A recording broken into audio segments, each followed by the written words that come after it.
তো এখন সবাই কাজগুলো বুঝছেন তো ইনশাল্লাহ? কাজ বুঝছেন? কথা বলে না, কাজ বুঝছেন? আওয়াজ করতে হবে। এই প্রথমে কাজ দেখাইছে যে এই যে দেখেন কাজগুলা, এইদিকে একটু দেখাইও। এই যে দেখেন মোটা না 1/4 মোটা কিনা কোয়ালিটি ঠিক আছে? ঠিক নাই, আমার পছন্দ না। কোয়ালিটি আমার আগে ঠিক থাকতে হবে। কোয়ালিটি ঠিক না থাকলে কোনো কিছু ঠিক নাই, মোটা এবং গ্যাস।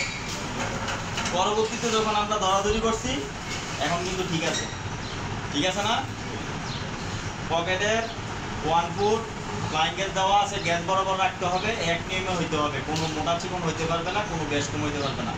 অনেক সময় কাটিংয়ের মার্কিংগুলো ভুল থাকে, তোমরা মাঝে মধ্যে দেখবা, ভুল থাকলে সেটা ধরাই দিবা সুপারভাইজারকে। 1 ফুট করার পরে যারা সুইং করো, সুইংয়ের অপারেটররা যারা, তোমরা পিছনের রিজেড হইলে ধরবা, এবং যে পকেটটা সুইং করতেছে, সুইংয়ের পরে যে প্লেট মেশিনে 1 ফুট করো, সে যদি গ্যাপ বড় দেখো, তুমি পিছনের অপারেটরকে ধরাই দিবা। একজনের প্রবলেমটা একজনে যদি না ধরো, তাহলে কাজের কোয়ালিটি কখনো ঠিক হবে না। হবে এখানে কোয়ালিটি ছাড়া গার্মেন্টস চলে না। আমাদের এটা দর্জির দোকান না, দর্জির দোকান, এটা গার্মেন্টস, এটা একটা ইন্ডাস্ট্রি। এখানে কাজ করতে হলে আমাদেরকে কোয়ালিটি সম্পূর্ণ কাজ করতে হবে। আমরা যদি কোয়ালিটি সম্পূর্ণ কাজ না করি, আমরা কখনো অর্ডার পাবো না।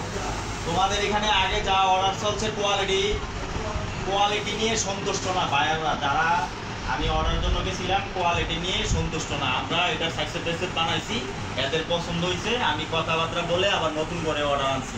আগে কিন্তু যেভাবে কাজ হয়েছে এইভাবে কাজ করলে অর্ডার দিবে না। এখানে কি করতে হবে, তোমাকে পুরা বডি কোয়ালিটি দেখতে হবে না। তুমি যে প্রসেসটা করতেছো, তোমাকে ওই প্রসেসের কোয়ালিটি ঠিক মতো করতে হবে।